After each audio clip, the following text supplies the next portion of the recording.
King County 911, what is the location of your emergency? Okay, ma'am. Hello? Hello? Yes, I need you to take a couple deep breaths so I can see what's going on. What is the address where you need us to come? 130 C-Mac. Okay, what is the telephone number you're calling from in case we get disconnected? I don't know this number. I know my cell phone number. Okay, what is that number? It's 314-565. Okay, who am I speaking with? My name is Russ Faria. Russell, what's going on there? I just got home from a friend's house, and my wife killed herself. She's on the floor. Okay, Russell, I need you to calm down, honey, okay?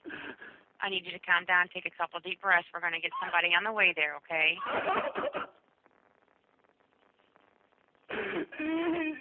What did she do? Do you know? She got a knife in her neck and she sliced her arms. Okay, calm down, honey. Ladies and gentlemen, welcome back to Crime and Entertainment. I have here today an individual with a really, really crazy and in some ways definitely tragic story of miscarriage of justice for sure. Please welcome to the show, Russ Faria. Russ, how you doing, my friend? I'm doing great. Thanks for having me. It's no problem at all, man. And I'm glad you could join us because you have a very, very interesting story, a wrongful conviction that I think needs to be heard because as we spoke on the phone privately, a lot of people don't realize how easy it is to get put in prison for something that you didn't do. Until it happens to you, you just don't think that people, I think, are under the impression, that doesn't happen. And you are here to tell these people today that they're damn sure wrong. Is that correct? Oh, yeah, it happens a lot more than what people realize. Absolutely. So we'll kind of start from the beginning and work our way forward. Tell us a little bit about where you grew up. Well, I grew up in a suburb outside of St. Louis, Missouri, a little town called Florissant. Not really a little town, but grew up there. And around 17, 18 years old, we moved out to St. Charles County, about another 30 minutes west from where Florissant is. So we're about 40 minutes away from the city of St. Louis, west of it, and to O'Fallon, Missouri. And so I kind of grew up in Florissant and spent my later teens and 20s out here in the country. It was country then. Of course, it's a little bit more suburbs now. Right. And I spent most of my 20s here and just hanging out. And then I met a young lady, and I was in my late 20s by the name of Betsy Meyer. And she worked at a local convenience store. The reason why she worked there was because she also owned a DJ business. And so that kind of allowed her to kind of keep those hours, it was a little bit more flexible for her. Yeah. And we'd talk a lot whenever I went in there, chat up a little bit. And one day she actually asked me out to go to the casino. And so we went to the casino and hung out. And eventually she asked me to start helping her do some DJ shows, which I'd always kind of been interested into that kind of thing. I like technology, I'm kind of a techno geek, if you will. And so I got into that. Then we kind of started building a relationship with one another. And eventually, 2000, we got married. Wow. It's always nice when they ask you out. It kind of takes the pressure off a little bit, don't it? Yeah, it does. I always have to wonder if I'm gonna come on too strong or not enough. And when you kind of get that green light, when they give you the green light, then I can just kind of be myself and roll with it. When a woman asks you to the dance, and you're in there. Yeah, for sure. So you guys get together, get married. Unfortunately, a little bit later on down the road, she gets diagnosed with cancer. Is that right?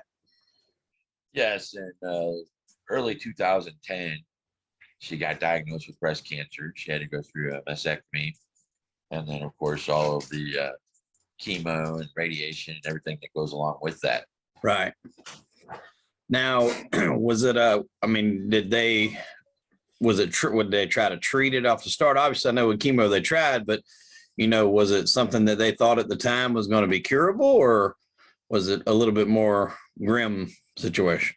Well, it was stage 3 cancer, but they were pretty positive about it, pretty optimistic. She went through all the treatments and whatnot, and early 2011, she was declared cancer free. Really? And so she went about getting reconstructive surgery on her breast. Right. And there was some wounds from that just weren't healing right. And I believe it was October of that year, 2011. Also during that time, she planned a celebration cruise, because she's now cancer free and we like to go traveling and stuff. Right. Got a lot of friends and family to go, and that was scheduled for November. And in October, she went to see her primary doctor about these wounds that weren't healing just right. And the primary doctor called us when we were out of town to let us know that we probably need to go see our oncologist again. Oh boy. And we did that. She went through some more testing and found out that this was the first time I ever heard of this, but breast cancer can occur in other places in your body. In this case, it was in her liver and it was inoperable. And so, you have to ask the hard questions and get the hard answers. And we were told that she would have 3 to 5 years to live. Wow. Yeah, I wasn't aware of that either, that breast cancer could travel to other areas of the body. I mean, obviously I've heard that it can spread, but not when it's still being classified as breast cancer. Yeah, it's just the name of the cancer. And I learned that time. Wow. I've lost about every grandparent I've had to cancer. It's one of those things that I just wish we could figure out a way to get a cure for, because it just, it withers them away to nothing. And that's not how you want to, remember a loved one, especially, when you're close to them like that. I'm assuming she was going through a lot of these chemo treatments. You were there, you were helping out, but take us through one specific day that kind of changed your life. Because by this time she was fairly sick here at this point, wasn't she? Well, off and on, if people with cancer and that, that they have good days and bad days. Right. So she'd have good days and she'd go and play tennis or go hang out with friends or what have you. And on bad days, she'd lay around the house, stay in bed, or stay over at her mother's house, it's about 30 minutes away. She decided that we would go ahead and go on this cruise that she had planned. So we did that in November and had a really good time. And then Christmas came around. And, when somebody's terminally ill, you try and take a few more pictures this Christmas. You don't know if they're going to be around anymore. Right. Or, just do some more special things that you might normally do. So we were doing the family stuff and had to do 3 or 4 or 5 Christmases. I don't know. Everybody does multiple Christmases these days. Yeah. With extended families and whatnot. And so we did that. And then Christmas was over. And on December 27th of 2011, I had a normal Tuesday date with several of my friends to go play some games and hang out for a few hours. And she had stayed at her mother's the previous night because she had chemo. And I was supposed to bring her home. And in the evening, when I was leaving where we lived up in Troy, Missouri, it's about 30 minutes or so from O'Fallon, she messaged me and said, that her friend Pam was going to bring her home. And I thought that rather odd, because for me to come and get her from where I would have been would have been about 2 minutes out of my way. And for her friend Pam to take her home would be more of an hour round trip out of her way. But so I says, hey, all the way to Troy? She said, yeah, she asked, and I accepted. So all right, that's fine. I went and hung out with my friends, ran some errands and that on the way. And then afterwards, stopped and got me a sandwich on the way home over at the local Arby's and drove the 30-minute drive home. And when I arrived home, walked in the door, I encountered a scene that I wouldn't recommend or encourage anybody to see. I saw my wife dead on the floor in a puddle of blood. And I guess I maybe jumped to conclusions myself because you're talking about a person that was one, terminally ill, had suffered with depression and bipolar for most of her life, and even threatened suicide a few times in the past. And I saw cuts on her arms and a knife in her neck, and assumed that she committed suicide and called 911 and reported it as such. You reported it as possible suicide? Yes. Wow. Now whereabouts in the house? Was this like in the living room or? Yes, she was in the living room floor in front of the love seat that we had. And for people this, oh, I mean, obviously very few people are going to have to go through something quite that traumatic, but for people that have, you know, that you don't, everything is just kind of a rush. You know, you're not thinking with the clearest mind at the time to look around at other things. But, you know, it didn't seem that there was a struggle or anything like that. Obviously, you walked in, you're focused on your wife. Is that what really was the first thought to come to your mind, that she may have decided to take her own life? That was immediately what came to my mind. Yeah. The house was kind of a mess because it had been Christmas 2 days prior. Right. So, I mean, okay. couldn't really tell, I guess, if there was a struggle or not. Probably things kind of boxes and paper wrapping everywhere. Exactly. So now, when you called 911, how did they handle this? Because I've heard some other podcasts that you were on where you said that a lot of that 911 call was used against you, so to speak, in court.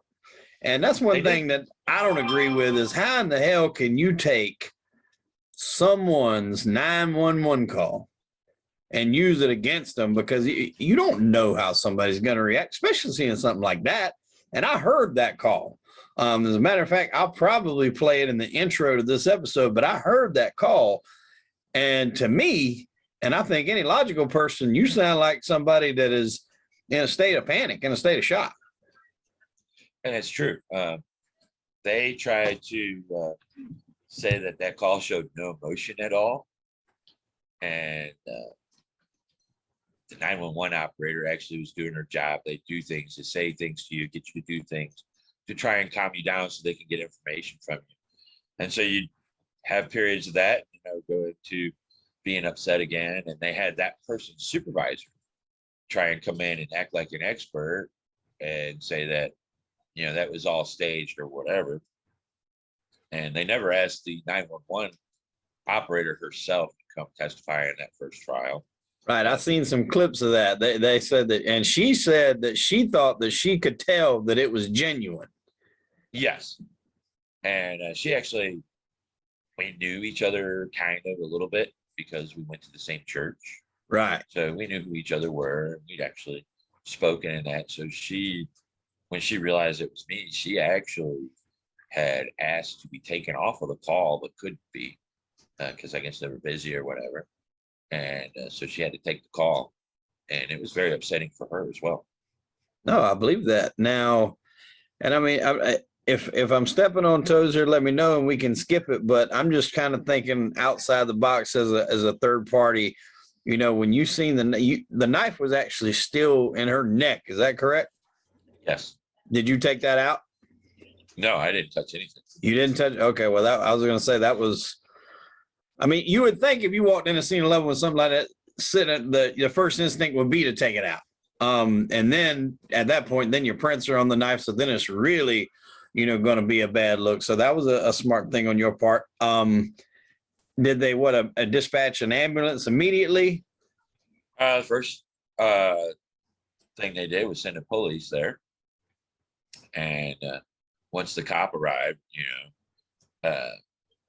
the 911 operator told me I had to go let him in the house. At that point, she let me go. And I went and let the officer into the house. And then shortly after that, there were paramedics and fire EMTs and that. But the officer, I guess, cleared the house and had me go outside. Mm-hmm. Now, police officers, I don't know how it works there where you're at. I know down here, they can't actually do anything. Like even if she was still had life left in her, they're not allowed to do anything related to the victim. They have to wait until the ambulance gets there. I don't know if that's the same way up there or not. I'm not sure what the law is regarding that. But I mean, I had a friend of mine who unfortunately committed suicide, and I was nearby the house when it happened, and I was one of the first ones to go in the house after it happened. And obviously, you know, we called 911, requested ambulance immediately. Some cops got there before the ambulance arrived, but they said we're not allowed to do anything to try to help them.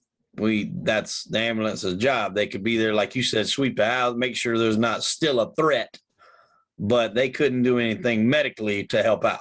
They weren't allowed. Well, when they come get her, what are they starting to question you right off the bat about what you've seen? What was the vibe that you get? Because at this point, with what you just seen, the fact that they're going to try to eventually twist this on you has got to be the furthest thing from your mind. You're more worried about your wife and her situation. But what was the tone after the ambulance came and took her?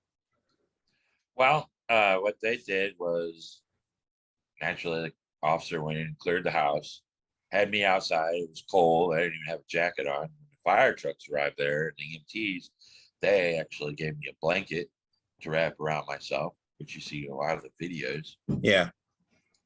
And the officer ended up taking me to his car while the detectives were in there. And during that time is when they moved her body from the house. And then the detectives came out and got me and said, you know, hey, we'd like you to come on down to the station, answer some questions and whatnot, you know, help find out what's going on here. So at that point, I didn't think anything of it. I was going to help the officers.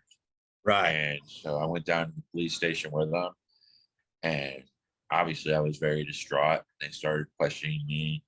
And there were a few times when I asked, you know, hey, am I under arrest? And I said, no. I had asked to make a phone call to my mother multiple times, and kept being told no in that respect as well. I didn't know at the time I was being observed by a pinhole camera. And, you know, you have 2 or 3 different detectives come in and ask you the same questions over and over again for about 36 hours straight. Wow, you were there for that long? Yes. Get the fuck out of here. Wow. And then at the end of 36 hours, they asked me if I wouldn't mind taking a polygraph. And so I said, yeah, sure. You know, I've got nothing to hide. I've been telling the truth. I didn't know, but, you know, during that whole time, they were out sending people out, confirming everything that I told them. Right. You know, and questioning others. And so they said, oh, you want to take a polygraph? I said, yeah, sure. And so they had to bring me, because they didn't have the equipment to do that in Lake St. Louis or in Troy. They brought me to Lake St. Louis, about 30 minutes away, to do a polygraph. Now, to this day, I couldn't tell you if that machine was on or not. What I do know is at the end of it, I was told that I failed 100%, which is impossible. You can't fail 100%. Yeah. And if you're ever asked to take a polygraph, they're going to tell you fail. That's part of the whole thing. Well, I've always been told that you don't need to take the some bitches anyway, because it really does no benefit, because they're not even admissible in court. And they're not reliable. They're not admissible. Yeah, they're not reliable and they're not admissible. So the worst, I mean, there's no good that can come of it. Exactly. So if anyone's ever asked to take a polygraph, it doesn't matter if you're guilty or not guilty, much like this story right here, tell them to go fuck themselves and don't take anything. Because like it's like I said, there's no bit. If you take that and pass it with flying colors, they're not even going to bring it up in the courtroom that you did it. Exactly. It's useless to do that. Now I know a lot of times that's a tactic they will use. Oh, if you got nothing to hide, then you might as well take it. Don't fall for that shit. That's a tactic they use. And So they told you they failed 100%. And like you said, that's impossible because I think to get a baseline, they have to ask you shit like your name and where you live and stuff like that, stuff that you're going to pass. Right, exactly. Yeah. So when they tell you that you failed 100%, that's just a lie right there. Right. Somebody's lying somewhere. And then usually the result that they tell you, they're going to tell you you failed. Even if you passed it, they're going to tell you failed just to see if you crack. So what was the point ever? And you've not slept this whole time? I had not slept the whole time. I mean, I might have dozed off once or twice. Right. Yeah. But, cat nap, but not actually got to lay down and catch some shut eye.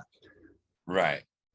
And so, I mean, that contributed to the polygraph being unreliable right there. Right. So they told me that I failed this thing 100%. And the ensuing, it was about a 45-minute conversation between myself and a detective by the name of Ray Floyd.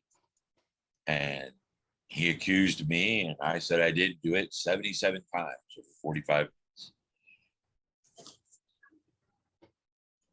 Wow. And at the end of that, I said, I want a lawyer. And he said, you're under arrest, put me in handcuffs. And we went back to Troy, went to jail. And that's when I finally got to make a phone call to my family. And my cousin Mary and I had a mutual friend who was an attorney. His name was Andy Beanie. And she called him, had him come up and get me out because they can only hold you 24 hours without charging. Right. So they didn't charge me at that time. Okay, that was my next question. Did they charge you or did they just hold you, I guess, for questioning, I guess would be the... Right. So my friend, the attorney, came up there and said, you've had this guy longer than 24 hours. Yeah. You need to let him go. And they did. And I went home, planned a funeral and had a funeral.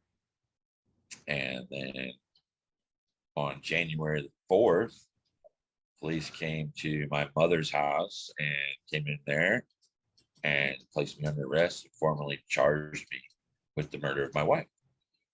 So this is for like 6 months later? No, this is like, it happened on December 27th. And literally a week later. Oh, you said January 4th. I'm sorry. I thought you said July 4th. I'm sorry. No, January. Oh, yeah. Okay. So a week. Okay. Wow. So they tried, they gathered whatever bullshit evidence they thought they had in that short amount of time. Yes. And I mean, it was a lot of bullshit evidence. For instance, they had released the house to us at one point, and my family, my cousins and my sister went in there and cleaned the house before I went in and got some clothes and things to bring back to my mom's. Right. And then a day or two before they arrested me, they decided they wanted the house back. And that's when they took a lot of now famous 132 pictures with the luminol and said that there was evidence of a cleanup. No shit. Yeah. Yeah, because that's something that a lot of people don't know either, is when something like that happens and there is, obviously blood and stuff like that, they do not clean that up. That is up to you to clean up yourself. And when they release that house back to you, then you got to come back and you have to clean up that mess. Now, you can hire somebody to do it, but the point is they don't do it. The county or city, they don't do it for you. You have to do that on your own. Exactly. So did they charge you straight with what, murder one? What is the charge? I got charged with murder one and armed criminal action. Wow. All right. So now at this point, you got to be thinking, I don't know what the hell, what are you thinking? Well, I can't even understand what's going on. It's like I told everybody the truth. I've been telling the truth since everything. And then still they're arresting me for something that I didn't do. And I had no idea what I was going to do. My cousin Mary, she comes up a lot in this story because she was kind of a champion for me on the outside. She fortunately remembered that she had worked for this young attorney many years prior when he was just starting out. And now he was an accomplished attorney by the name of Joel Schwartz. And so she called Joel and said, hey, do you remember me? And he said, yeah. And she says, well, I don't know if you've been watching the news. This guy in the news, Russ Faria, he's my cousin. And he didn't do this. I need to retain you. And so he immediately he hadn't seen the case in the news, obviously. Right. And followed it a little bit, but he thought it was somebody that obviously killed their wife. There was a ton of evidence against me. But because that's what the media portrayed, right? Exactly, initially. And so he started putting some things together that night, came and saw me the next day. And we met for, I don't know how long, probably over an hour. And he realized that wasn't the case. And hey, this is just a big mix-up. He says, I'm going to have you out of here real soon. And it's okay, I took his word for it. He seemed like the impression I got from Joel then and now and every time in between is that he believed me and he believed in me, and so I retained him at that time. And then he went to meet young prosecutor, Leah asked. And part of that meeting, he realized it wasn't going to be just a couple of weeks because she wasn't going to budge at all. And so he started doing his own investigation into everything that went on. My cousin Mary was doing a lot of the legwork on that, Mary Anderson, who you've seen in many of the Datelines. Mm-hmm. Shows up very prominently in the story here. So she was doing a lot of legwork herself and turning it over to Joel. And very early in, there was this person that kept coming up named Pam Hupp. Now that's the lady you referenced earlier that gave your wife a ride home. Yes. And there were just a lot of inconsistencies. It appeared that the police didn't question her thoroughly at all. And this was the last person to have seen her. There were interviews where they'd ask her the same question multiple times throughout, I don't know, a 30-minute or an hour interview, and she'd have a different answer every time they asked.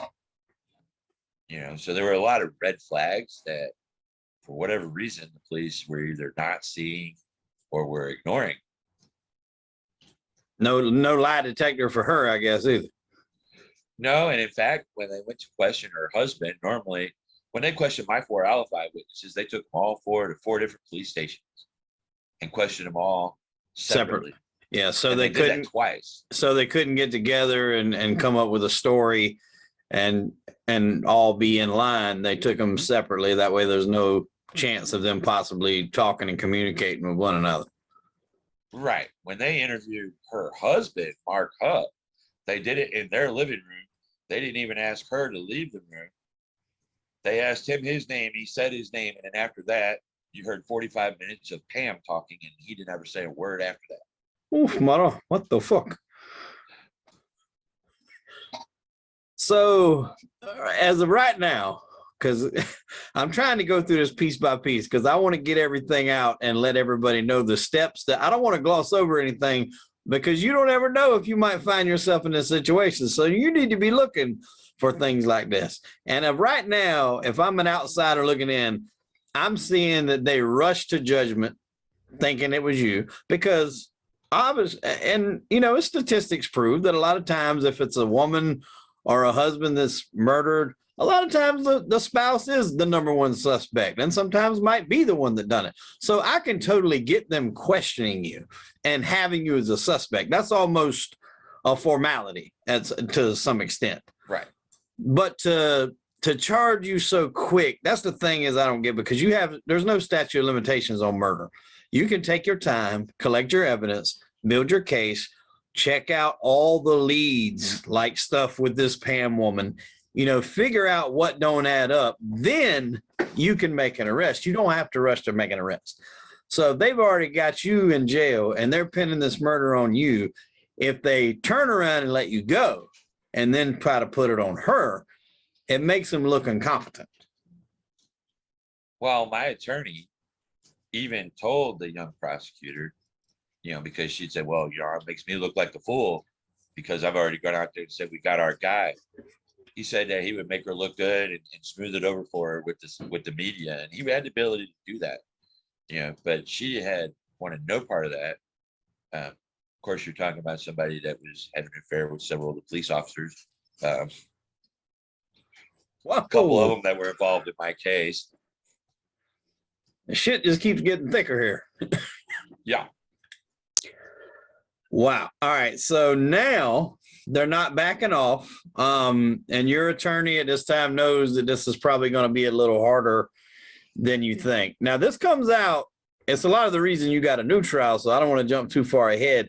But there was a lot of evidence that was suppressed, mostly of which implicated Pam and not you. What was the reason that they give you, or I don't even know if you got one, of why this evidence was suppressed? Well, I don't know if we'll ever know exactly why it was suppressed, but you're talking about a prosecutor that went to high school with the judge. So presumably, they're buddies. In fact, they'd been seen around town together. So the judge was a new judge as well, and basically did whatever the prosecutor wanted her to do. Let her talk about my motive being the fact that I didn't get the insurance, but wouldn't let my attorney talk about the insurance. And I think that's a lot of the reason why when we were awarded a hearing, that the original judge recused herself. I would hope the hell so.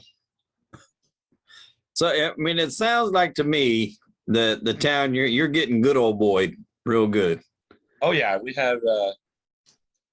When I was arrested, it was Patrick Harney and Ryan McCarrick, and Patrick Harney was the driver in the police car. It was a detective car.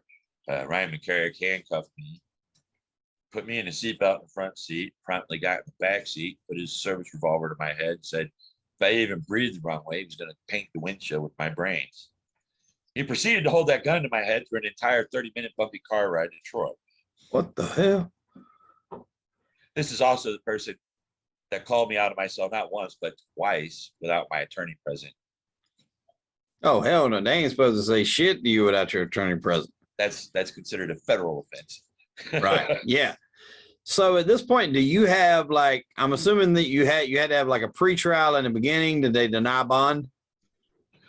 Well, we had a very large bond, set over $1 million.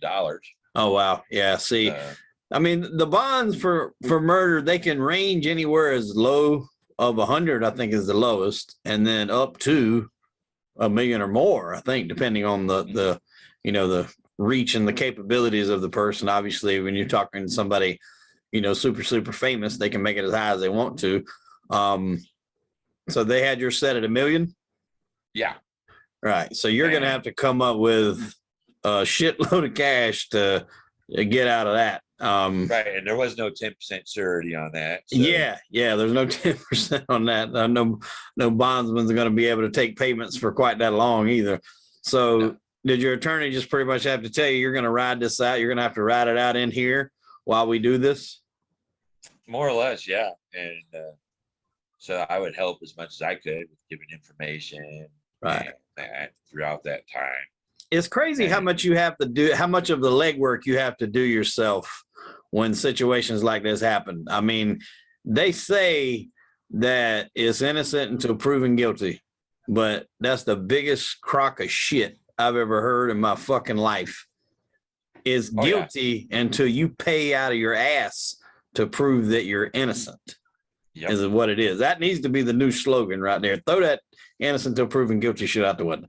And if you can't get out on bond, yeah, there's not a whole lot that you could do. Yeah, so you're handicapped, and then at that point in time, you're having to rely on other folks that are in the free world to be able to do it for you. And I was fortunate enough to have a lot of those folks. Yes, that's great. That's wonderful. As I mentioned, my cousin Mary, I have my sister, numerous other family and friends were all supporting me, either doing some of that work or putting money on my books. Because if anybody's ever been in jail or prison, You know, you need money to get by. Yeah. And get some of the things that some people take for granted. Right. Oh yeah. I mean, there's, the things that most people take for granted in life, things in there are necessities. I mean, toilet paper, toothbrushes, food, get stuff out of the commissary, things like that. I mean, putting money on books is a godsend, because a lot of times, if, like you said, if you don't have a good support system and you go back to behind those walls and you don't have anybody to help you, that makes the time a whole lot worse. I mean, prison's not a fun place to be any fucking way, but when you're in there with no help and no money, it's even worse. Oh yeah. So how long was it from the time you get in there till you actually went to trial? Well, I was arrested in January, and then our trial was supposed to be in November. And the original judge we had was a guy by the name of Dan Dildine. He was a very fair judge, good guy. He wasn't putting up no shit from the prosecutor or anything like that. But he was retiring at the end of that year, and Leah Askey knew that. So about a week or so before the trial was scheduled, we had a pre-trial hearing, and my attorney spoke to me before we went in. He says, hey, she's going to try and have this delayed again, and she's going to try and get another continuance. He says, I'm not going to allow that. He says, I'm going to say the only way we'll accept that is if you could lower the bond so this man can get out, help work on his case. He said the judge is going to say no to both of those. We're going to go to trial next week, and we'll have this over in no time. And sure enough, we went into the courtroom, and that's exactly what happened. So I was looking forward to going to trial. I was really excited about it when I went back to jail from the courtroom. And then the next day, I get a visit from my attorney and says, well, here's what happened. After that thing happened yesterday, the prosecutor dropped and refiled your charges. What that does is if you're in jail awaiting trial, there's a line, per se. Say just like at McDonald's or wherever you go to eat, there's a line. And you wait your turn, and when your turn comes, you're at the front of the line. If they drop and refile your charges, you go from the front of the line all the way back to the back of the line. She did that because she knew my trial wouldn't come up until after the first of the year, when her friend would be in as the judge. Motherfucker. Now, do you have to have a reason to do that? I didn't know that was possible. Do you have to have like a legit reason to do that, or it just no? No. They can drop and refile your charges at any time. And you don't have to be rearrested. I was about to say, you don't have to be rearrested. You're already in fucking jail anyway. So. Right. Whew. I did not know that. It's a stroke of a pen. So her workaround was to put you at the bottom of the pile, so to speak, and you're not going to get there until after that judge is already gone. Wow. Right. So we waited until the following November before I actually got my truck. So in there again now, almost year and a half, 2 years? Yeah. Close to 2 years at that point. Wow. Yeah. Yeah, close to 2 years. So, I mean, going into this trial now, where are you thinking mentally? Are you still thinking there's no fucking way I'm going to jail for this? What is the feeling from your lawyer, your friends and family on the outside? What are you thinking going into this? Well, we all felt really confident, positive about it. Going in, we figured we'd get to say our piece, and you're going to be judged by a jury of your peers, and these people have to see the right thing, but we went into trial, and there were a lot of things that we should have been able to present again that Joel kept getting cut off, and I described it mostly as watching a boxer with one arm tied behind their back. Mm-hmm. Muhammad Ali never would have been a champion if he had to fight with one arm. Yeah. And that's what Joel was being restricted in that way, and the judge was giving Leah her way at every turn. However, I thought we got enough information out there that there was a reasonable doubt, and that's what jury's instructed to do. If there's a reasonable doubt, then you don't convict. Right. That said, they went to recess. Several hours later, they came back with a verdict that purely devastated, you know. Wow. I mean, what did you think when that verdict come down when they read it? I mean, your heart just had to drop hearing those words that you were found guilty, especially knowing that you had nothing to do with it.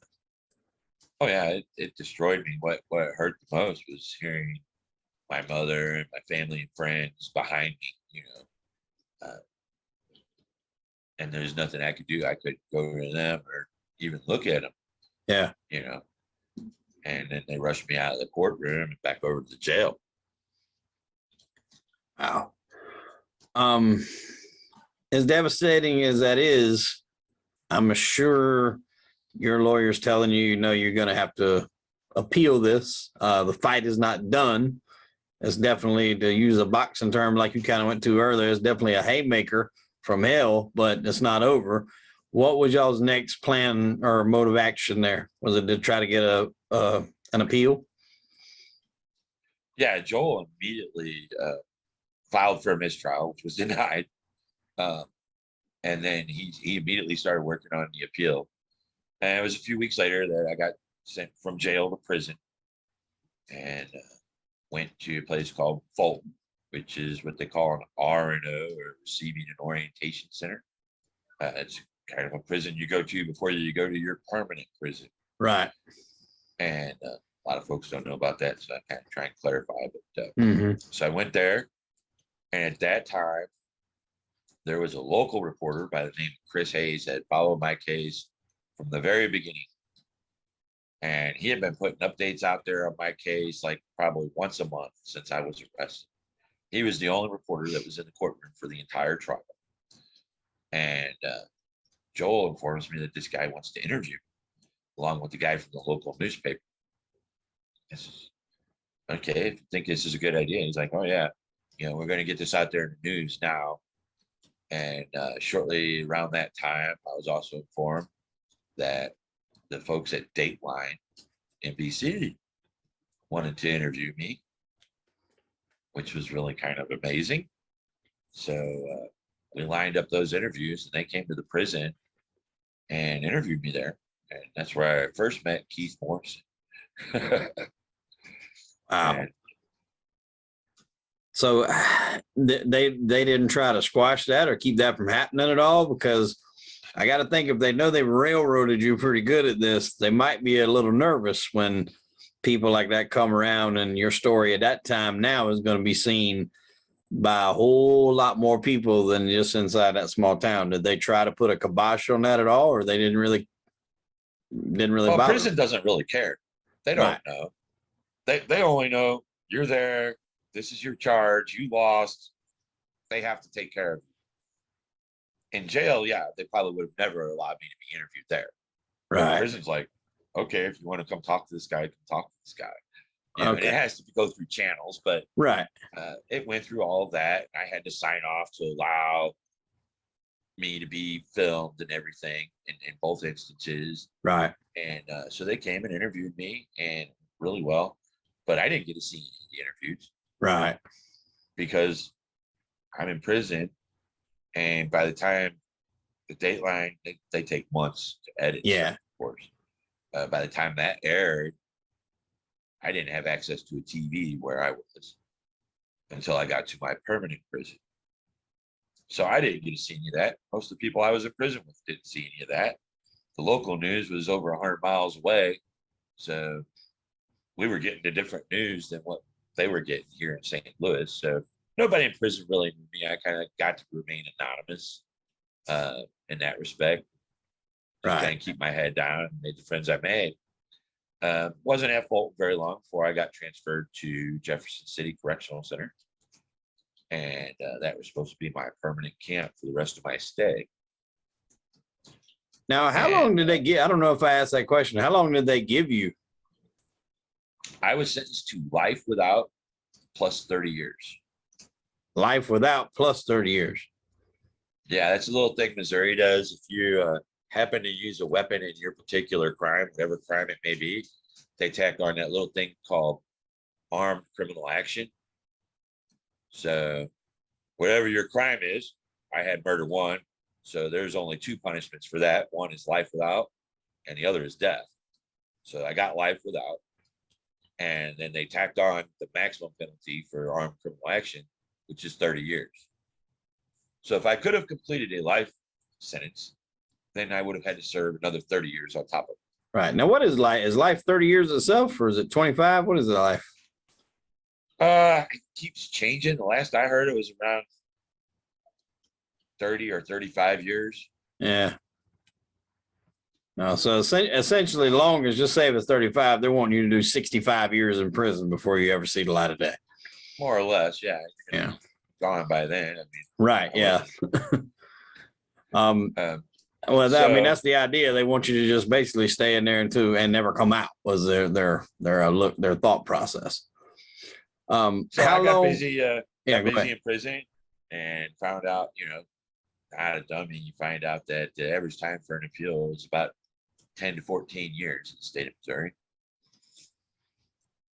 Jesus Christ. Yeah. So I was looking at, okay, so we're going to try for an appeal, but I'm still going to be here for, a very long time. Yeah.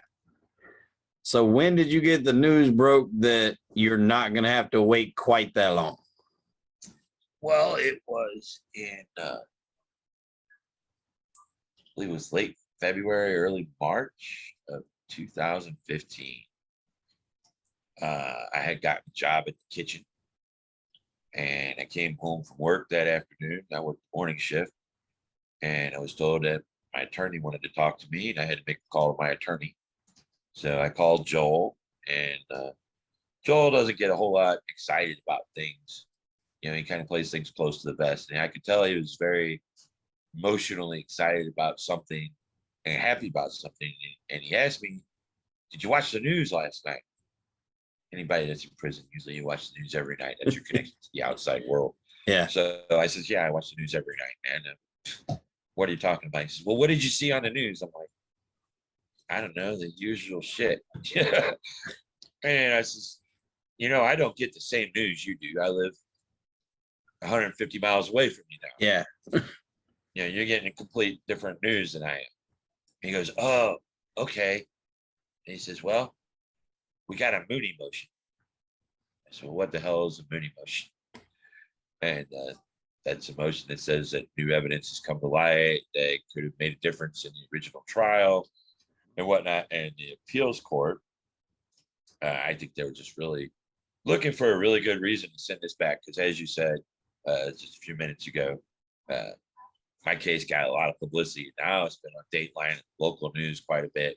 And I think the appeals court knew how egregious it was and was looking for just a really good reason to send it back. And Joel gave them that. And so they wrote a statement to the Lincoln County courts, said, just kind of a summary is, you better have a hearing to see if this guy gets a new trial.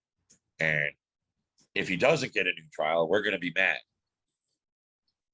So that said, the original judge, Chris Minnemeyer, recused herself from the case, and we eventually got assigned Judge Stephen Omer of St. Louis.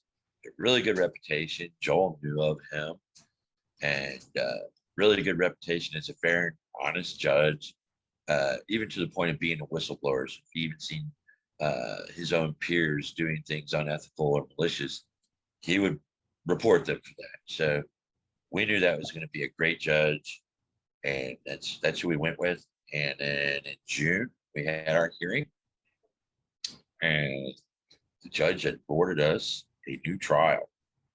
Wow. And immediately scheduled it for that November. Moreover, he put the bond at a more affordable cost and left it at that. And I went back to prison. But I wasn't there very long. It was maybe about 3 or 4 days before prison. Got the paperwork from jail saying that I was no longer convicted. At that point, it's illegal for prison to have me there because they can't house people that aren't convicted with convicted people. So prison didn't want me anymore, and they sent me back to jail. Wow. I didn't want to go Okay. to jail. I like prison better, but that's a whole nother story. Heard that from a few people that they prefer prison over jails. I mean, I've even had some people that told me that they were in a whole different type of situation than you, but some guys that were like real high up in the echelon of drugs in the city of Detroit. And he said that when he got his 12-year sentence, that it was almost like a vacation. Like he needed the break and he just went in there and relaxed. Well, I don't know what call it vacation. Not for me, but prison is just a lot easier. Yeah. I guess jail. maybe for him, if you're risking getting shot or killed every day in the street, that might be a vacation. Or for the average guy like me and you, yeah, I don't think that'd be a vacation for us.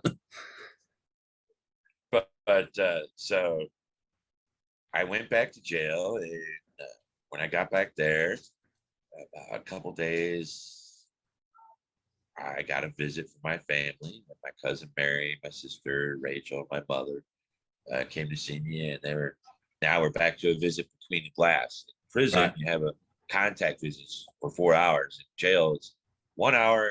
You have a phone they have to talk through, and they kept telling me, "We're going to get you out of here soon." And I said, "Yeah, well, I've been hearing soon for over 3 years now." Yeah. And your definition of soon where you're sitting, and my definition of soon where I'm sitting, it's two different definitions. Yeah. Yours might be tomorrow or next week or maybe even next month. That's soon. But my definition when I'm on the inside, my definition of soon is yesterday. Yeah. Yeah. But about 2 days after that, I was up moving around. It was my day to call my mom because we kind of had scheduled days and times to call home and whatnot. I got on the phone. I couldn't get through. So I went ahead and took my shower.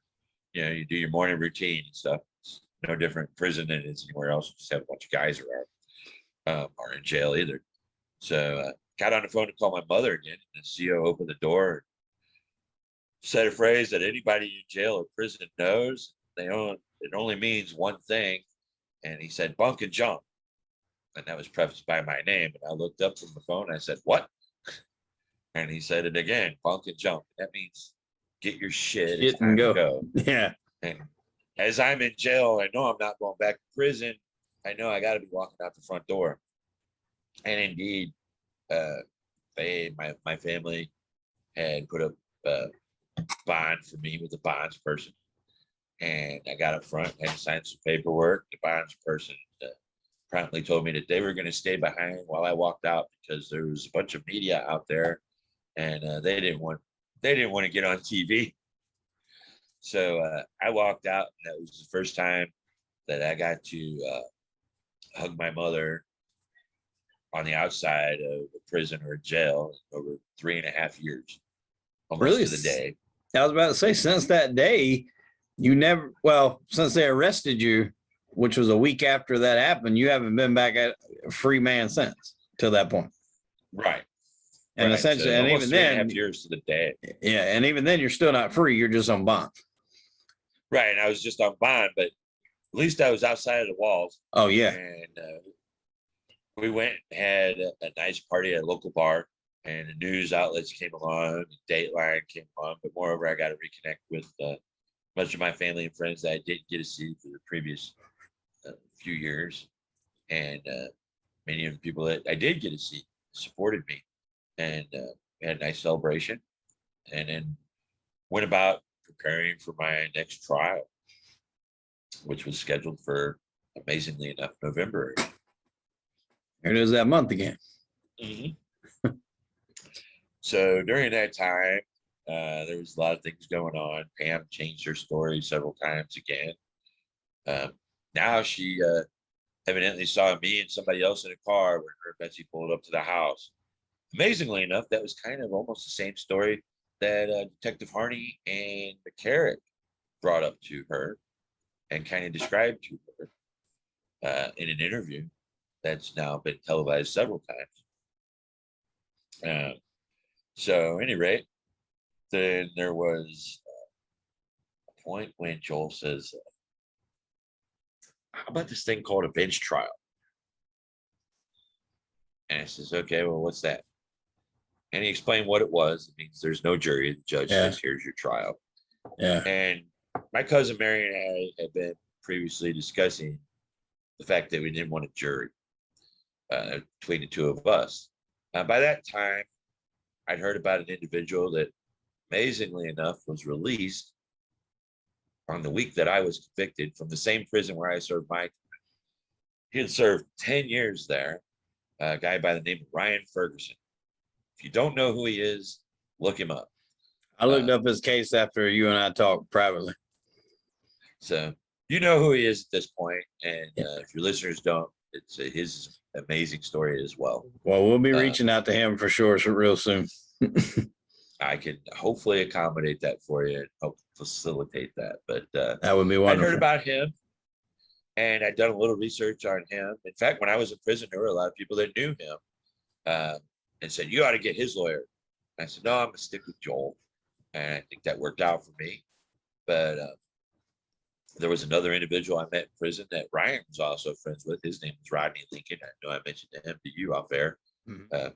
His is another amazing story. At any rate, but Ryan and I had some similarities in our case, whereas the state attorney general's office had assigned a special assistant to the prosecutor in my case by the name of Richard Hicks, who had made a lot of negative comments about Ryan's case as well, very highly publicized.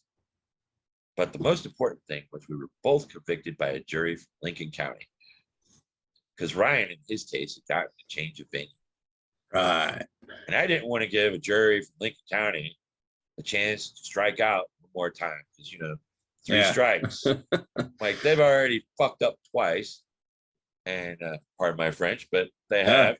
And I don't want to give them another chance. So when Joel, my lovely woman, when Joel mentioned the bench trial. Hello. I was all for it. So let's do it. And so we went ahead with the bench trial. In the days and weeks leading up to the case, there were these pictures that were mentioned in the first trial that one of the detectives, Mike Merkel, had said they didn't turn out. The camera was malfunctioned, and the malfunction has since been fixed. But we had asked for the camera, the film, the digital, whatever, for all of this time, and it has never been produced. And amazingly enough, anonymously from Leah's office with a stamp with her signature, so she didn't actually sign it, Joel received a package with a DVD in it that contained 132 photographs from the crime scene. That Detective Merkel had said showed the luminol trail, but since they didn't develop, they showed absolutely nothing. But he said he saw this luminol trail. So we received these photos, and that was big. Yeah. It came from his office, and that should have been included in the first discovery a couple of years prior. But so that was big. And then there was, because that's considered what I think is the term is like a Brady violation or something like that, where they had the evidence. Mm-hmm.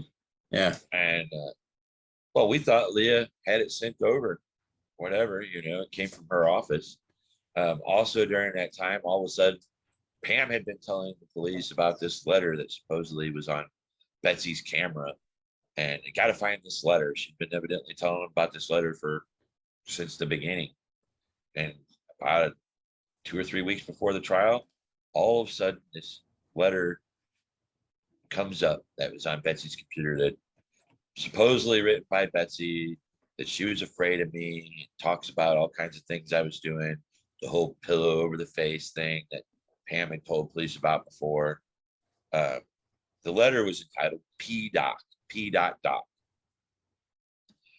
Now, I was an IT professional in my previous life, went to school, and I got a degree and stuff. I know a lot about computers, and I know how to look and analyze a file when I see one. And what jumped out to me initially was that file said it had an author of unknown.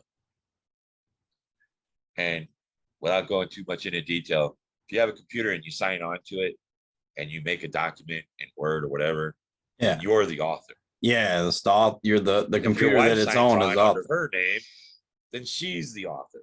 If it's an author unknown, that means that computer doesn't know where that file came from, it came from either an email or a thumb drive or somewhere else. And I pointed that out to Joel. And I said, you need to get your IT expert on that because he's going to confirm everything I just told you.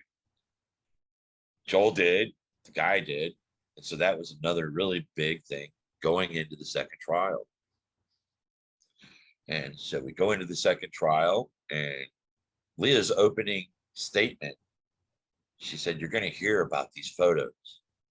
And at that point, Joel and his co-counsel Nate and I looked at one another. Joel says, she doesn't know we have these pictures. Because she was acting like the pictures didn't come out. And lo and behold, when Mike Merkel took the stand in the second trial, Joel started grilling him about these pictures after Leah questioned him. They didn't turn out. He just kept on sitting there perjuring himself a second time. Wow. Until Joel produced this folder and slammed it right there on the stand and said, open that up. Oh my God, that had to be such a good fucking feeling to know that he had him on the stand and he's lying his ass off. Oh my God, I can't imagine the I don't know, goosebumps or whatever had to be going through you and your lawyer knowing that they're fucking themselves right here. Something serious. Yeah, we were just beside ourselves with like, holy cow, this is huge. Because as soon as he produced that, the prosecutor looked at Joel and says, where did you get those? Under her breath. So she obviously didn't know. So there was a whistleblower in her office somewhere, right, that sent those pictures. And Joel proceeded to have this detective look through these pictures, you know, several of them at random, say, does that one show absolutely nothing? Does that one show absolutely nothing? Obviously, they showed something. And that's what Joel was getting to the point of. He says, they showed something. They didn't show what you wanted to show. So you said they showed absolutely nothing. Your camera didn't malfunction. You lied. And yeah, that was huge, very huge. Wow. So now with a bench trial, obviously there's no need to wait for a jury to deliberate. As you said, there is no jury. Did the judge just come down? What? Go ahead. The judge deliberates. Yeah, the judge deliberates. So how long? I mean, did he even have to go to his chambers and pour a glass of whiskey and think about what he said when he slammed his gavel down, or what? I mean, well, I think he spent most of his time during that recess formulating his statement that he was going to read, and so they recessed for lunch, and he actually had said this was a Friday. He said, I'm going to give my decision next week, probably. So we thought we were going to have to wait the weekend at least. But then it came down that he was going to give his decision that day. And what was taking so long was the printer upstairs had malfunctioned. And so he was having trouble printing out his document.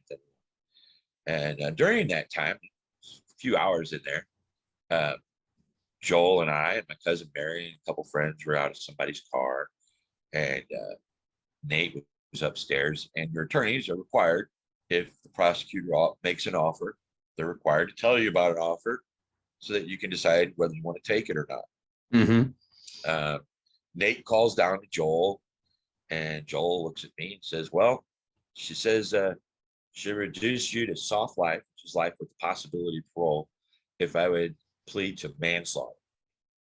And I said, I ain't even going to plead to a parking ticket. She can take that and shove it right up her ass. That was my exact words. Okay. That was Joel's exact words back to Nate. And I'm sure Nate's back to her. Shortly after, we were called back into the courtroom, and we went upstairs, and we all rose for the judge. Standing there while you're listening to the judge's statement, which I don't know how long it lasted. It might have been 5 minutes. It might have been 10, but to me, it seemed like a lifetime, because I only wanted to get to the end of it, regardless of what the statement said. I wanted to hear the verdict. And he got to the end and said, on the count of murder in the first degree, I find you not guilty. And on the count of armed criminal action, I find you not guilty. At that point, I turned to Joel's co-counsel, Nate, and we had a nice embrace. And I think he was more or less holding me up. In the miniseries, that's Joel doing that, but in real life, it actually was Nate. Yeah. And because my legs kind of gave out at that point. It was a joyful joyful moment in my life. And we went and walked out of the courtroom a truly free man at that point, and it was a great feeling. Well, good for you, man. I like that. That was your answer to that bullshit plea, because that's what happens, man. When they know they're fucked, they're gonna come back and they're gonna offer a plea, which is soft life. That ain't really, after what just happened in there. I don't even know if that was kind of a slap in the face anyway. After the ass beating they just took in that courtroom, I wouldn't even have took that. I mean, yeah, but that's the risk, you take, because you don't know. A lot of times, the move your lawyer made to go with that bench trial was a little different. But, even when you have original trials, or whether it's a second trial or whatever, you don't know what they could come up with. So when they offer you a plea, those are things guys have to take in consideration. So if you're facing murder one, which could carry a life sentence, if they come to you, even if they think their story is flimsy, if they come to you and they say, okay, well, we'll do a manslaughter, which could be 4 to 10 years. Obviously, that's still 4 to 10 years. You're going to lose your life, but it's not life in prison. So that's a carrot that they dangle to see if you're going to take it. And a lot of times people do. A lot of guys do, yes. Yeah, they'll do that, especially if somebody's been sitting in jail for 2.5 years waiting on a trial. So you got to figure if it's 4, they'll say, okay, well, I've done 2. What's another year? Maybe get out and find. And I'm just spitballing these numbers, but those are the kind of the deals that they do, because all they give a shit about is a conviction. They want the conviction. They want that on their record. They want it to look good. And then you and I have talked, on the phone. I keep fucking this word up. Prosecutorial misconduct. And prosecutorial immunity. Yes. Kind of and immunity where they're not liable for all this because they railroaded you. They buried evidence that would have set you free, or at least, let the first jury, make a better informed decision. They railroaded you as far as getting you in there for the judge that they wanted. And at the end of the day, they don't have to answer to a fucking thing. No. They have carte blanche. They can do it to anybody. I tell people all the time, because of prosecutorial immunity, you have a potential to have thousands of serial killers in our country, and they call them prosecutors. Yes, absolutely. They just don't. They just might not put the knife in directly. They just put you in prison for years. Right. But I mean, if you're a party to murder, if they put you to death, absolutely, send you to prison to your death, they're a party to it. Yeah, absolutely. I even look at it that way. Yeah. That's something that needs to change. It does. It's one of the things that I go out there, try and raise awareness for, because I think it needs to end, and people that are like-minded mine think it needs to end. At the very least, it needs to be rewritten in such a way so that it can't be abused. Yes, like the way it is. Even if you want to take away the immunity is just a bad part. Even if you want to do something to where you can't try for it, if it happens, if they're found good, they lose their license or something along those lines where they can't keep doing. Because if you can do this for the immunity, you can just keep doing it. If they know there's no repercussions, and for whatever any reason, another fact, they just don't like you. They don't like your beard. They don't like the way you look, your demeanor. They don't like the side of town you on, where you went to high school, whatever the fuck ever, whatever reason, it doesn't matter. And they get no repercussions for it whatsoever. I think if you remove prosecutorial immunity, your wrongful convictions are going to go down by a very, very large number. I'm not going to say it won't happen. Right. But I think it goes down by a very large number if prosecutors know that they can be held accountable for what they do to people. Absolutely. So we're here. You're a free man. Obviously, was at this point priority number 1, but probably a really close priority number 2 needs to be finding out exactly who did that to your wife, what they tried to say you did. At what point did they come to Pam? Because I don't know if we've come out right and said it. We've alluded to it, but we'll get down to this point now. Pam actually is the one here that's responsible. When did she finally get hers? Well, the story continues, and it has many twists and turns, as you've probably seen Yeah, when I was listening to that, it was even involving like other people that were almost murdered. When I was like, damn, I went from one story to another one. I kind of had to pause and take a drink and map out a little timeline here. So yeah. So I was exonerated in 2015 in November. I have national exoneration number 1701. So I'm exonerated. Nobody can say that I did that ever again. Yeah. And started trying to get my life back on track. Of course, I didn't have a home or a job or anything like that. So I was staying at my mother's house. And 2016, during that time, Joel had gone back to Leah Askey and said, hey, if you want to continue to investigate this, I have all this information over here on this other person. And she refused. And so he turned over everything he had, copies obviously, to the U.S. Attorney's Office. And he even made the bold statement of, hey, if you assign me as a special prosecutor, I guarantee you a conviction. So the U.S. Attorney started looking into it. Obviously, they started questioning the prosecutor. And somewhere along the line, she let her buddy Pam Hupp know that there was a new investigation by the U.S. attorneys that had nothing to do with her. So Pam got scared because she knew there was a lot of evidence that pointed towards her. And she went out, for lack of a better term, she went out hunting. And she approached a woman that lived in a neighborhood near where I live, actually lived across the street from one of my best friends.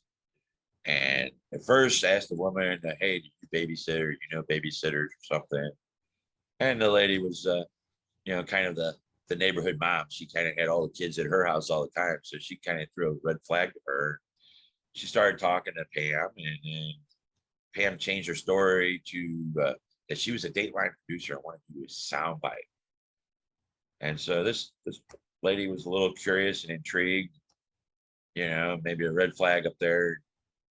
Then Pam tells her she can't bring her cell phone or keys, nothing like that, because the producer don't like clutter. Well, she went in the house, in her hoodie or whatever, she put in 2 knives, and then came back out, got in the car, and then Pam's saying a bunch of other things, and she got even more red flags and said, you know what, let me out. I got to get out of here. I forgot something on the stove or whatever. She made up an excuse to get out of there. Yeah. And Pam took her back home, and she made sure Pam pulled in the driveway where there was a security camera aimed right at the license plate. And she left. And then this girl called the local police in the county, St. Charles County, and let them know about this strange individual driving around the neighborhood, claiming to be this and that. Gave them some information and said, hey, I have a video if you want to see it or whatever. Well, about 6 days later, Pam approached and found a disabled gentleman who had been in a car accident years before, had a mentality of a 12-year-old, and coaxed him into getting into her car under promise of giving him some money to do a soundbite, took him back to her house, and made one of the most fake 911 calls you will ever hear. I mean, a 5-year-old could read from a Dick and Jane book better. And she shot that man on the phone 5 times and killed him. God damn.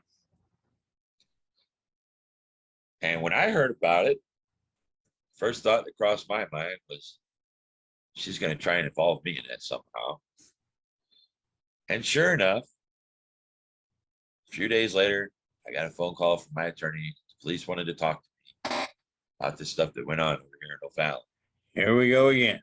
He also assured me that I wasn't really a suspect, but since she had thrown my name in there, that they were doing their due diligence like the other police should have done. Yeah, I was about to say, it's about fucking time 5 years later to do your due diligence. Right. So this new police department, this is in a different county. She had put a note in this individual's pocket that was presumably from me, demanding to get my money and whatnot, because she'd gotten this insurance money.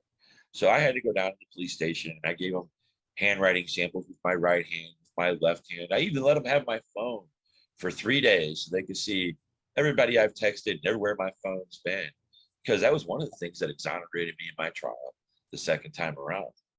And again, I was never a serious suspect because they knew that she had done it, but they did investigate me, and I was excused as a suspect. During that time, this happened in the city limits of O'Fallon, Missouri, which is inside of St. Charles County. So the St. Charles County police said, hey, we got this phone call a week ago from this girl over here, and this sounds really familiar, like these things could be connected. So that's when they went and talked to Carol McAfee, that was the girl's name, and brought her down to the station. Says, got all the information from her, got her video, and confirmed that it was Pam that was at her house. And so she was getting threatened by Pam's son, and so they put a police detail on her. And I would see this police detail when I went over there to visit my friend, and he kind of filled me in a little bit what he knew. He's like, it's got a little something to do with you, and that was that. Well, one day, I think she was at my buddy's house, and I pulled up there, and she was telling him, hey, next time you talk to your buddy Russ, tell him I really feel bad for what he's had to go through. And, was saying a lot of things that I hear from other folks too. He says, well, you can tell him yourself. He's pulling up right now. And so she did. Hey, my name's Russ, and I'm an asshole. She says, well, I'm Carol, and I'm a bitch, so we should get along just fine. That's very true. It happened. And so we shook hands and we became friends, started hanging out. And I was trying to help her out because I knew she was going to be a witness, the star witness against this person. And I was letting her know who this person was, kind of preparing her for all the attention that she was going to get. Because there's been a lot of attention around this for years now. And so we did a lot of hanging out in my front yard, listening to music and whatnot.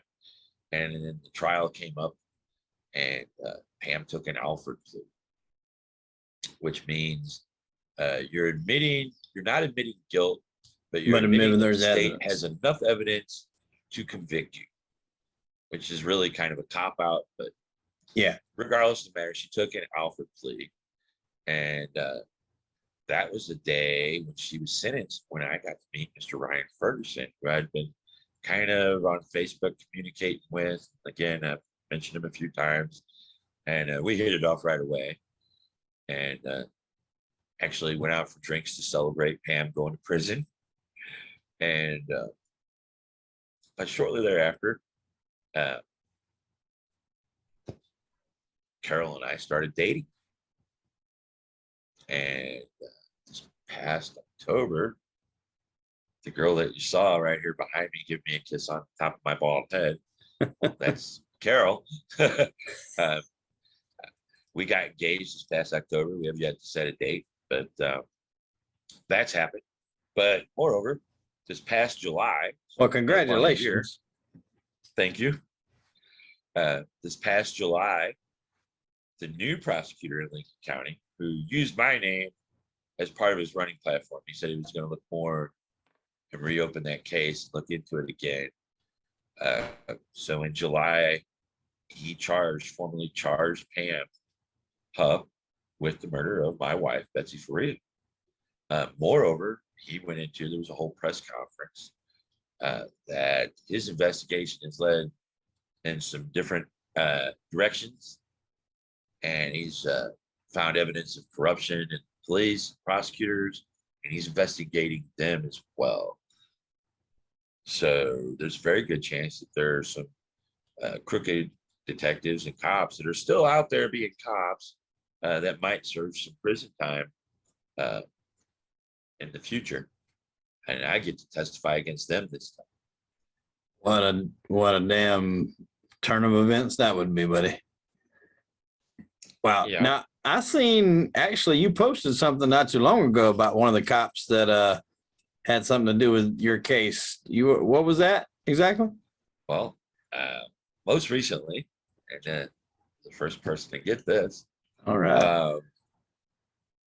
You remember the name Raymond Floyd that I mentioned way back at the beginning of the story? Yeah. The guy that accused me over the course of 45 minutes. And I denied over the course of 45 minutes. 77 times. Then he put me in handcuffs. Well, I was in a local bar in my neighborhood around here this past Saturday, and having some drinks with some friends that were in from out of town. And these two individuals came over to my table, a guy and a gal. And this person looks across the table at me and he says, I don't know if you know who I am. And I stood up at that point. It was all women folk at my table. And I says, ladies, Raymond Floyd. And they were all kind of aghast because they all knew my story and knew the part that he played in it.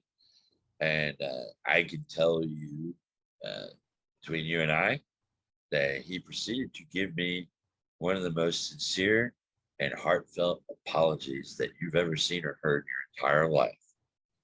This gentleman truly felt bad, didn't make any excuses for himself. And we had an hour-long phone call, or conversation, not phone call, I'm sorry. But we had an hour-long conversation. And, you know, he was fed misinformation by some of his higher-ups and others, which more or less dictated the way he acted. He was told by Leah Askey to break me. Right. So there's your 45-minute conversation.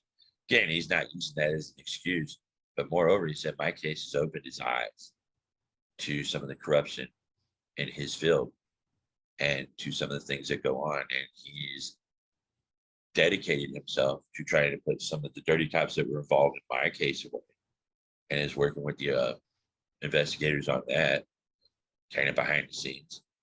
But he's dedicated to educating others as well. And that's what I told him. You know, he says, I don't know how to make this up to you. He didn't even expect me to apologize, to accept his apology. But I thanked him. I said, you're the first one in law enforcement to do that. That's historic. Thank you. And I said, if you want to make it up to me, be better. Be better. Be a better person yourself. Be a better cop, and teach others to be a better cop.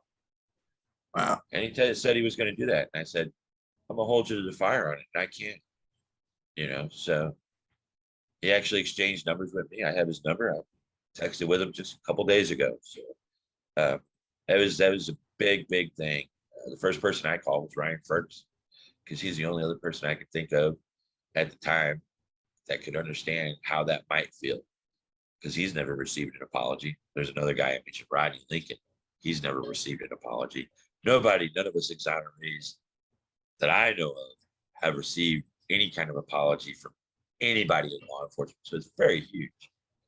Yeah. And, no, I mean, it's it's admitting that they fucked up is I think, and it's the hard part to do. And kind of like what he said, you know, I buy that story that he was fed misinformation, because I can see where they were like, oh, this guy's guilty as hell. You know, he's being stubborn, go in there and break him. So he's doing his job as a cop to do that, not getting the full story probably like he should have, or, you know, but he's trusting that his other fellow officers are giving him the right guidance and right, you know, information to do what he's doing.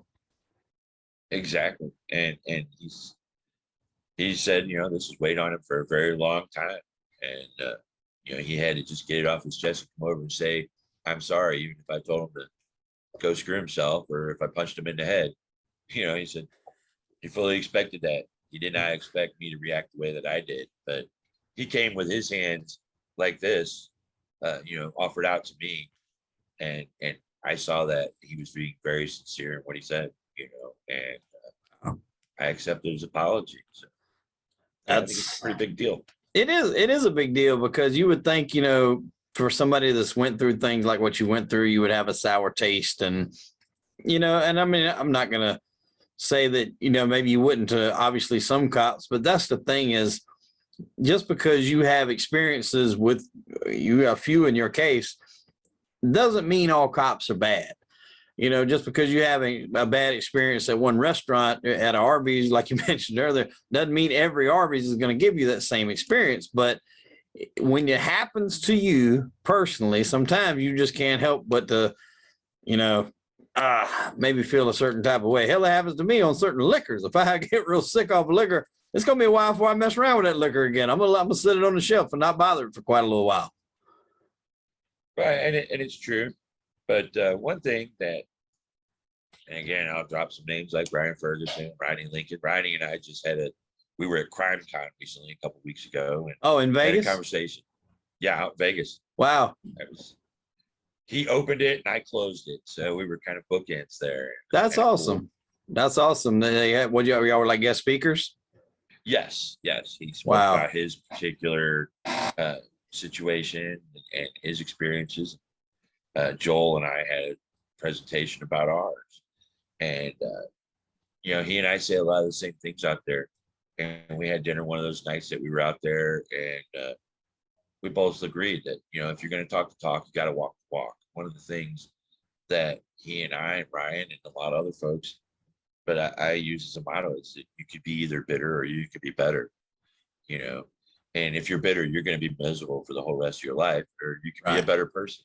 Use this experience as a motivational tool to get the ball rolling, to try to hopefully prevent it from happening again to somebody else. Because as we said in the beginning of this interview, it happens a lot more than people think. Well, for every one of us that you hear about that's been wrongfully convicted, there's probably 10 or 20 guys that you never do hear about that might rot away in prison without organizations. And I'll use the Innocence Project because that's the one I support. But there's organizations out there like that one individual that do things to help those guys that maybe don't have the support team. I spoke about a couple other guys throughout this interview. Rodney Lincoln and Brian Ferguson are really good friends of mine. What we all have in common is we all had a champion on the outside. For Ryan, it was his dad, Bill. For Rodney, it was his sister or his daughter, Kay. I'm sorry. And for me, it was my cousin, Mary. But a lot of guys don't have that. And that's where organizations like the Innocence Project come in, and they help those guys that maybe don't have hope, and they help give them that hope. And that's very important. Yeah, because some people, like you said, that's not fortunate enough to have the loved ones to help push their case forward and gather information and do that. Because like we said earlier, a lot of the legwork is dependent on you, really, because the cops aren't going to do anything to help prove your innocence. I can tell you that. And, in some cases, the money's a big aspect. I mean, lawyers ain't free, especially the good ones.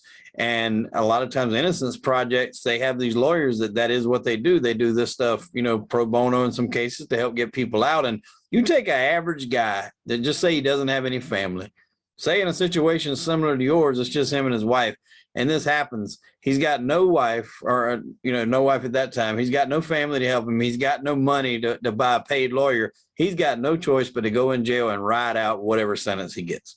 There's no way that somebody's going to be able to help him unless somebody like the Innocence Project, which you just spoke of, was to hear about this case and get it to him. If you don't have help on the outside, it makes it almost impossible. It does. And it's really easy to lose hope when you're behind bars. And for somebody, even if it's an organization, to be able to give you that hope, that's just really big. And my heart goes out. I commend all of those organizations like the Innocence Project. Absolutely. They're doing some really good work out there, and they're not getting enough publicity. We talked about cancer earlier. Cancer is a big deal, and I know a lot of people in my family have been affected by cancer, but you always hear about the Cancer Society. Right. They get a lot of publicity, so they get a lot of donations and money, but you never really hear about organizations like the Innocence Project. So I've kind of dedicated myself to putting them out there. Well, anything that we can do at Crime and Entertainment to help you, let us know. I would be more than happy to join any sort of movement or charity or something like that you have, because you said it exactly right. It's a huge deal. It's not looked at enough. It's almost like one of those things to where when people hear about it, it's almost like a black eye on our justice system, because we like to think our justice system is correct and fair and always right. And it's not the case. No, we have a great justice system, but like with anything else, there are things wrong with it.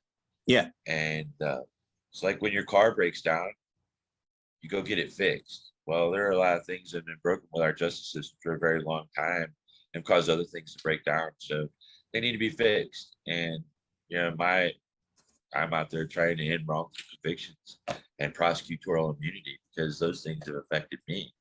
Absolutely. And I know the most about them. So the way I feel is if you see something wrong with this world and there's 1,000,001 things, we'll all agree on that. That's great.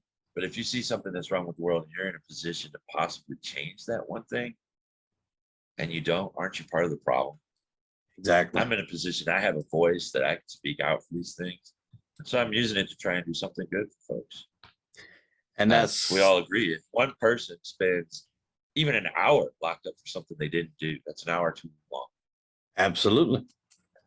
You got that right. And like we said earlier, it happens way more than people realize. And you know what you're doing, what you're guys like yourself, Ryan Ferguson, Rodney Lincoln. I mean, it's fantastic. And like I said, we'll support you at Crime and Entertainment any way that we can. We hope to get this episode out here sooner than later. And please put me in contact with those guys because those are shows that, like I said, obviously everybody likes a good crime or, you know, a good mob story or whatever, you know, a good book or whatever. But these are the stories that really need to be forefront because they're about real people, real life. They're affecting people that should not be put in these situations. And that's the real stories that need to be prevalent. I understand TV shows are good to watch and they're people relax and, you know, enjoy themselves. But these are the stories that people really need to see because like we said earlier, it just takes one freak thing. Like you got this batshit crazy woman, Pam, that concocted this whole fucking ordeal in her head. You're dealing with life as it is with your wife and her being sick. This is probably the last thing that you thought would ever happen. And it completely flips your life upside down. Oh yeah. It's been an incredible story and it's been going on for 11 years now. And it still might be a year or two before we ever see a trial. Right. Obviously, I don't know if you've seen anything about Pam miniseries out there. Yeah. And we've had 6-day lines. If you want a really, really good account, get the book Bone Deep by Charles Bosworth and my attorney, Joel Schwartz. That's a book we're supporting out there. That's why I'm supporting it, of course. But that's really, really good, detailed account of the story. Joel provided a lot of the good technical information, and Charles is an author. He's a best-selling author. He wrote a book about the Paula Sims case.